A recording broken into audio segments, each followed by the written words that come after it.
And gentleman, Congress ಪಕ್ಷದಲ್ಲಿ ನಾಯಕತ್ವ ಬದಲಾವಣೆಯ ಚರ್ಚೆ ಮುಂದೆ ಸಾಗ್ತಾ ಇಲ್ಲ.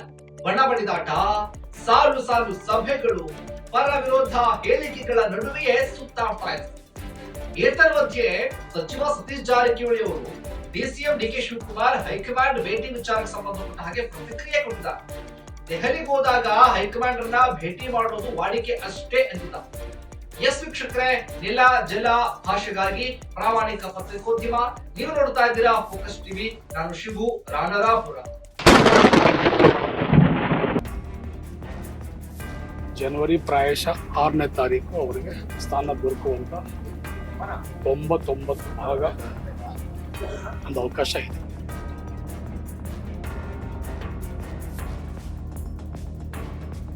ಡಿ ಕೆ ಶಿವಕುಮಾರ್ ಸಿಎಂ ಆಗಬೇಕು ಅಂತ ಹೇಳ್ತೀನಿ.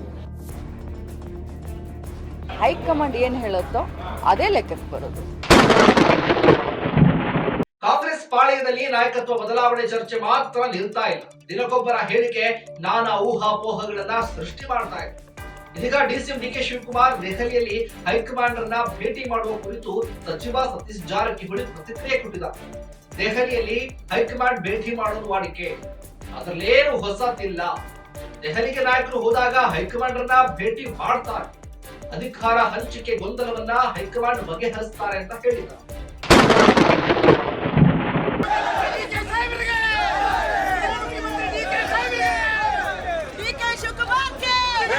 ಇದು 6 ಮತ್ತು 9 ಇವೆರಡು ಅವರ ಸಂಖ್ಯಾಬಲ. ಜನವರಿ ಪ್ರಾಯಶಃ 6ನೇ ತಾರೀಕು ಅವರಿಗೆ ಸ್ಥಾನ ದೊರಕುವಂತ ಒಂದು ಅವಕಾಶ ಇದೆ. ಇನ್ನು ಇದೇ ವೇಳೆ ಶಾಸಕ ಇಕ್ಬಾಲ್ ಹುಸೇನ್ ಜನವರಿ 6ನೇ ತಾರೀಕು ಡಿಕೆ ಶಿವಕುಮಾರ್ ಸಿಎಂ ಆಗ್ತಾರೆ ಅಂತ ಕೊಟ್ಟಂತ ಹೇಳಿಕೆಗೆ ಸಚಿವ ಜಾರಕಿಹೊಳಿ ತಿರುಗೇಟನ್ನ ಕೊಟ್ಟಿದ್ದಾರೆ. ಯಾರು ಸಿಎಂ ಆಗೋರು ಹೇಳಿರೋರನ್ನ ಕೇಳಿ, ಯಾರಿಗೆ ಸಂಬಂಧಪಟ್ಟಿದೆ ಅವರನ್ನ ಕೇಳಬೇಕು, ಆಗ ಮಾತ್ರ ಸರಿಯಾದ ಉತ್ತರ ಸಿಗಬಹುದು. ಈ ಮೂಲಕ ಸಚಿವ ಸತೀಶ್ ಜಾರಕಿಹೊಳಿ ಅವರು ಮೌನವಾಗಿಯೇ ಕುರ್ಚಿ ಕದನದಿಂದ ದೂರ ಇರುವ ಸಂದೇಶವನ್ನು ಸಾರಿದ್ದಾರೆ. ಅಲ್ಲದೆ ಇಕ್ಬಾಲ್ ಹುಸೇನ್ ರವರ ಮಾತಿಗೆ ಸಚಿವ ಎಚ್.ಕೆ. ಪಾಟೀಲ್ ಕೂಡ ಕಿಡಿಕಾರಿದ್ದಾರೆ. ಇಂತಹ ಅಸಂಬದ್ಧ ಮಾತುಗಳನ್ನೆಲ್ಲ ಕಿವಿಕೊಳ್ಳಬಾರದು ಅಂತ ಗುಡುಗಿದ್ದಾರೆ.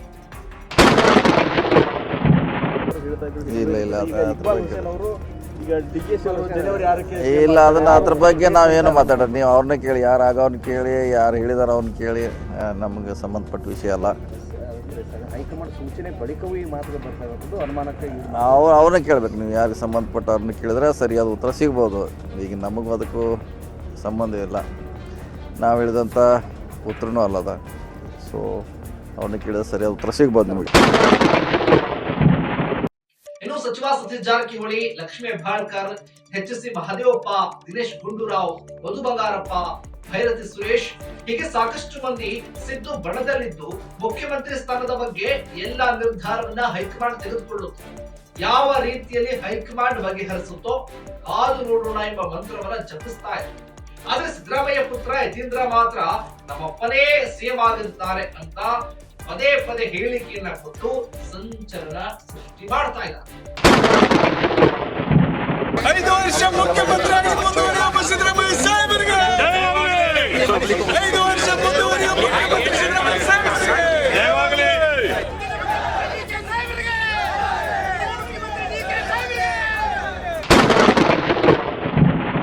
ಡಿಕೆ ಬಣದಲ್ಲಿರುವಂತಹ ಬೇಲೂರು ಗೋಪಾಲಕೃಷ್ಣ, ಮಾಗಡಿ ಬಾಲಕೃಷ್ಣ, ಇಕ್ಬಾಲ್ ಹುಸೇನ್, ಎಸಿ ಶ್ರೀನಿವಾಸ್, ಕುಣಿಗಲ್ ರಂಗನಾಥ್, ಶಿವಗಂಗಾ ಬಸವರಾಜ್ ಎಲ್ಲರೂ ಕೂಡ ಡಿಕೆ ಸಿಎಂ ಆಗಬೇಕು ಅನ್ನುವಂತಹ ಹೇಳಿಕೆಯನ್ನ ನೀಡುತ್ತಲೇ ಬಂದಿದ್ದಾರೆ. ಇದೆಲ್ಲದರ ನಡುವೆ ಸಿಎಂ ಮತ್ತು ಡಿಸಿಎಂ ಮೌನಕ್ಕೆ ಜಾರಿದ್ದಾರೆ. ಕಾಂಗ್ರೆಸ್ನಲ್ಲಿ ಸದ್ಯ ಸಿದ್ದರಾಮಯ್ಯ ಅಥವಾ ಹೊಸ ನಾಯಕತ್ವ ಡಿಕೆಯದ್ದ ಅನ್ನುವಂತಹ ಗೊಂದಲ ಕೋಲಾಹಲವನ್ನೇ ಎಬ್ಬಿಸ್ತಾ ಇದೆ. ಆದ್ರೆ ಪಕ್ಷದಲ್ಲಿ ಎಲ್ಲವೂ ಕೂಡ ಅಂದುಕೊಂಡಂತೆ ಇಲ್ಲ. ಮೇಲ್ನೋಟಕ್ಕೆ ಸಿಎಂ ಹಾಗೂ ಡಿಸಿಎಂ ನಾವು ಜೋಡೆತ್ತು ಜೊತೆಗೆ ಇದ್ದೇವೆ ಅನ್ನುವಂತಹ ಸಂದೇಶ ಸಾರ್ತಿದ್ದಾರೆ. ಆದ್ರೆ ಕಾಂಗ್ರೆಸ್ ನಾಯಕರ ಹೇಳಿಕೆಗಳು, ಅದಕ್ಕೆ ಬರುವಂತಹ ಪ್ರತಿಕ್ರಿಯೆಗಳು ಬೆಳವಣಿಗೆಗಳನ್ನ ಹೊಸ ದಿಕ್ಕಿಗೆ ಕೊಂಡೊಯ್ತಾ ಇದೆ ಅನ್ನೋದಂತೂ ಸತ್ಯ. ಇದಾಗಿತ್ತು ಫೋಕಸ್ ನ ಸ್ಪೆಷಲ್ ರಿಪೋರ್ಟ್. ನೆಲ ಜಲ ಭಾಷೆಗಾಗಿ ನೋಡ್ತಾ ಇರಿ ಫೋಕಸ್ ಟಿವಿ.